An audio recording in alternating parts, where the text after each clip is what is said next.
Welcome to Medway Peninsula Modern Railway.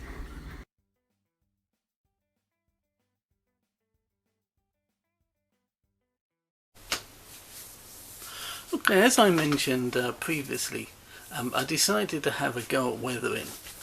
Now, I picked up two yeoman wagons, and they were from a local model shop, and they were only about a fiver. And when I got home, I realised that they weren't of the best quality. Certainly on this one here, one of the axles, they're plastic bearings and plastic wheels, and they just wouldn't sit right, and they kept popping out. So I thought, yeah, okay, I'd probably only use that as maybe static inner siding. The other one I got wasn't too bad, again not a great runner. I've got a class 59 yeoman loco, so I think I'll go the route of the Dapple wagons that are due to go out. And I think as well, I'm not sure if it's Accuscal or Cavalex, but they've got some yeoman wagons coming out too. So I thought, if I'm going to have a go at weathering, let's just do it on these two. So the first one, as you can see, is in what I would consider quite heavily weathered. And this method I used was what I saw from British Railway Modelers DVD, and he's on their website. So first of all, I used some black wash just to go over it, and secondly, after that, I just used some of the paints. I use the Life colour paints, and I'll show you a picture of those, but they do wagon and loco colours. Just done that on the wheels and around that side and the ends, and then afterwards I used the DCC Concept weathering powders, and then just went over those. The original wash was still tacky, so the powder stuck to it. So that's that one, and that was a method I used. Going over, here we go to the other one. This I used some humble grey wash, thinned down because I wanted a less weathered look, and on this method, instead of the weathering powders, Gormo at Great Chesterford, he uses acrylic soft pastels and the back of a knife and scrape over the top, and then a stiff cut down paintbrush so that it's got stiff bristles weathered in. So yeah, that was the method I used for those.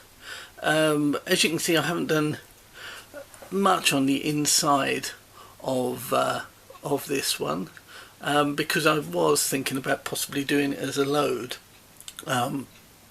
Whether it'll run or not is a different matter. So there's the what I would call the light to weathered. There's the heavier weathered. Now I will attempt to just zoom in.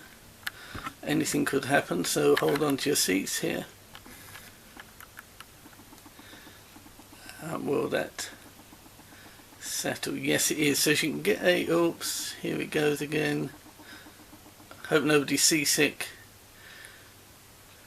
So I hope you can see that's what I would call heavier weather on the wheels and the lower area.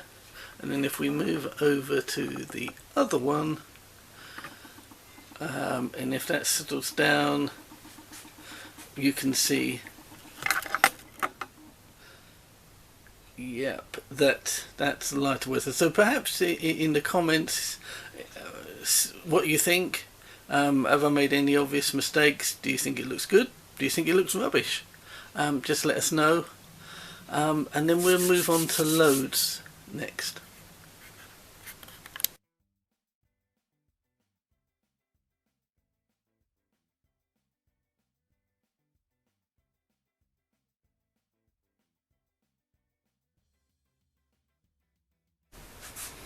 Okay, as I mentioned, I was experimenting on putting loads into wagons. I know online you can buy the plastic loads. Sometimes the wagons already come in with loads included, but sometimes they don't look that greatly realistic. So I just got from eBay, and again I'll put a picture up on where it was from, some real coal, and thought I'd had a go. Now I tried 3 methods. There was one from Tiger Trains, who used polystyrene to sort of pack the wagon out, the inside of the wagon out, and then put the load on top, and then PVA glue as if you were doing ballast.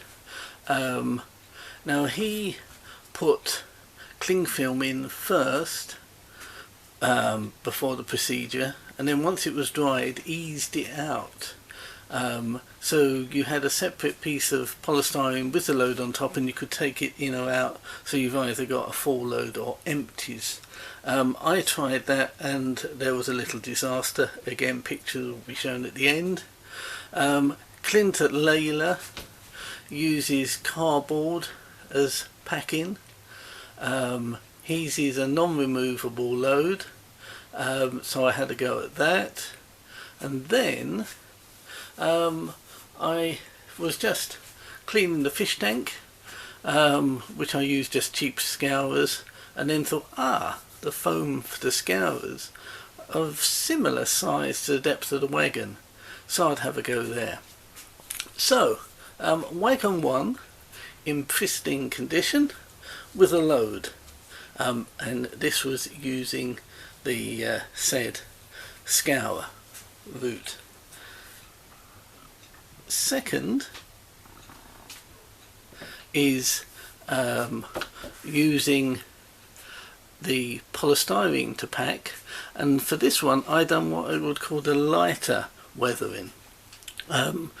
This time I used watered down black ink, and I used the method of the soft pastel chalks scraped off with the back of a knife, and I think that looks okay.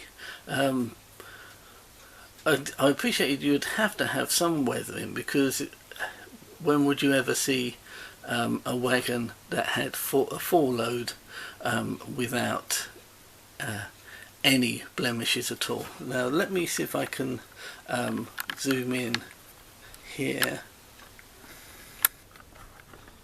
just so you can see maybe a little better the weathering at the bottom, and again your comments, see what you think. And then I'll move to what I call my more heavier weather, which is this one here. And on this one I used the ink that was non-diluted, and I used DCC Concept weathering paints, weathering powders, and the paints from the Life Colour, and this I think is more heavily weathered. So again, perhaps your comments on what you think about it. Does it look okay? Does it look good? Does it look rubbish? And any suggestions for improvement? But one thing I am happy on is the loads, and I've got some smaller coal. What I've done is I mixed it with larger coal, which I think was 2 to 3 millimeters, and then smaller measured coal. And then what I will probably do is have a go at just either replacing the coal if it's possible in the locos, or maybe sprinkle a couple of real coal over the top. So there we go. That was weathering.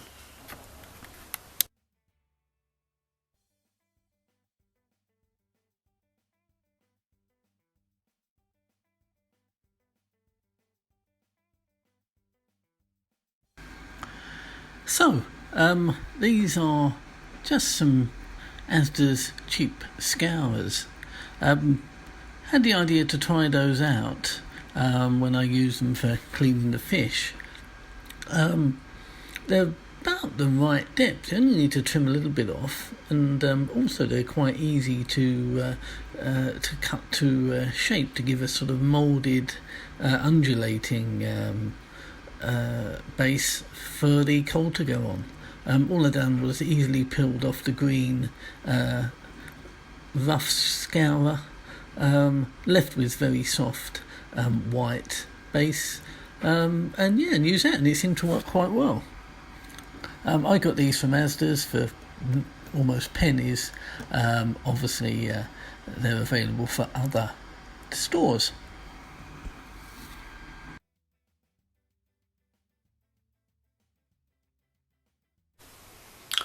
Okay, so while I was feeling brave, I thought I'd have a go at kit building. Now, just for experiment to see how they would be able to be built, how easy, and would my minimum skills be able to cope. When I went to the Ali Pali show earlier on this year, as a British Railway Modeller subscriber, I got a goodie bag, and included was one of their laser low relief terraced house kits, which I think I don't know if you still can, but you could buy for $9.99. So I thought, well, okay, let's have a go at this. Luckily enough, in one of their magazines there is actually a tutorial on how to build it and suggestions for painting, etc. So I thought I'd have a go. Now, I just used Yoo-hoo glue. One thing I did use, which I found was extremely helpful, was a little Metcalf glue dispensers with a very thin top, so you can sort of do dots of glue on it. So yeah, that was handy. So yeah, I had a go. There's not too many parts. They all fitted together very nicely.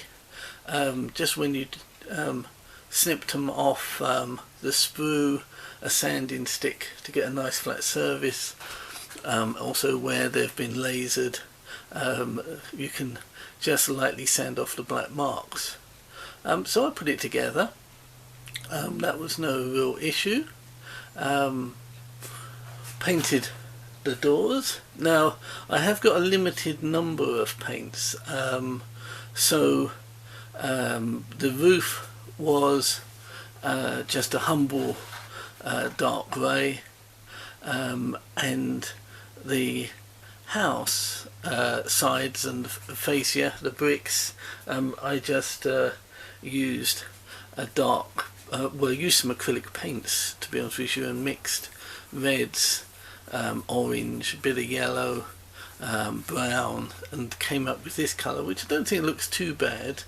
Now in the magazine they suggested that, because the card is, the MDF is lightly scored for brickwork, they suggested that use a light colour first, I think, to show the bricks off, and then put the dark colour over.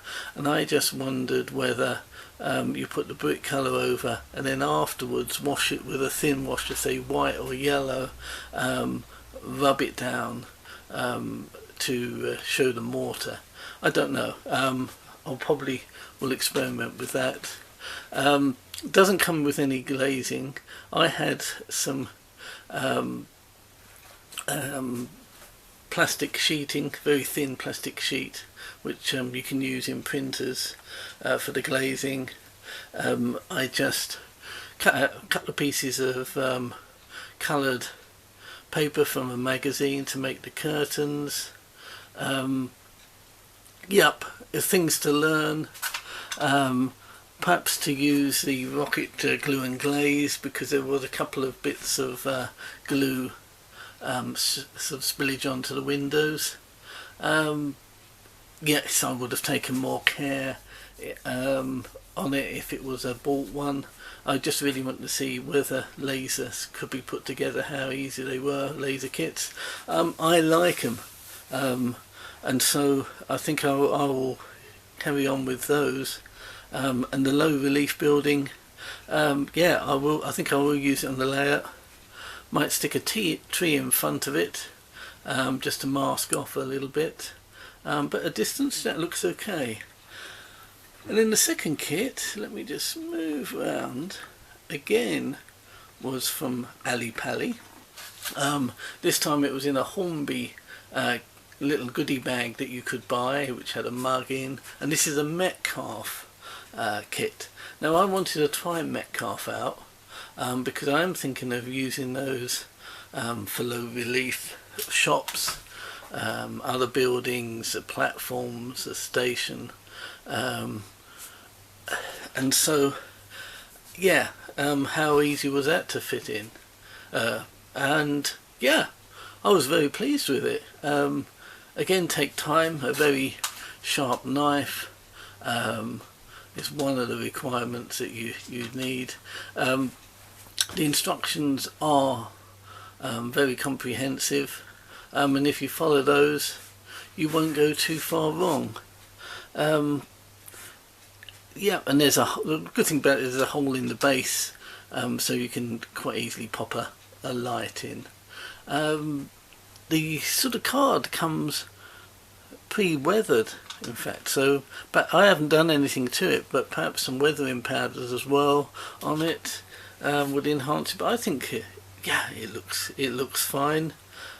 You could change the windows there, the ones that came with it, to maybe etched brass. I don't know, let me just turn. There we go, so that's another view of it. The door can open. I didn't put the chimney pots on, but you can. And there we are, just turn that round and you've got a nice blank wall which you could sort of put details on, or some plants up, and there's the other side. So yeah, I was pleased with that. Somebody with my limited ability could build that. I know the others are more advanced, but I think it's just a case of taking your time, following the instructions religiously, and there we go. So there we are. So that was my attempt at kit building. Again, any comments would be gratefully appreciated, good or bad. As I mentioned before, being married, I'm used to criticism. So there we go. That was the first attempt at kit building.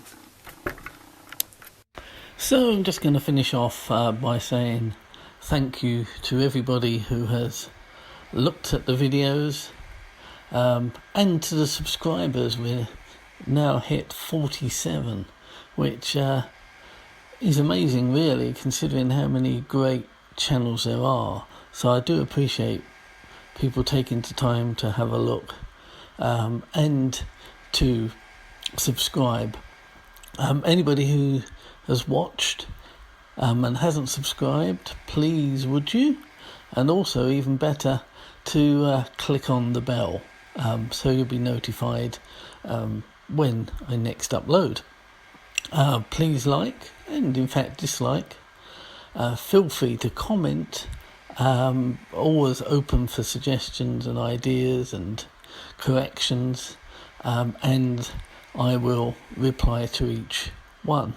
So again, thank you very much. I'd like to just mention John again at Piccadilly, who I must have bent his ear many a time over the last week or so. So thanks, John. And also I think an excellent video from Charlie at Chadwick for those who are perhaps new to the modelling world. He's done a very good video on what tools to use. And again, finally, thanks to you all. One thing I have found coming back into the modelling community is how helpful everybody is, which is refreshing. So thank you again. Look out for the next video, where I think there'll be a few extra changes to the track plan. Okay, thank you very much.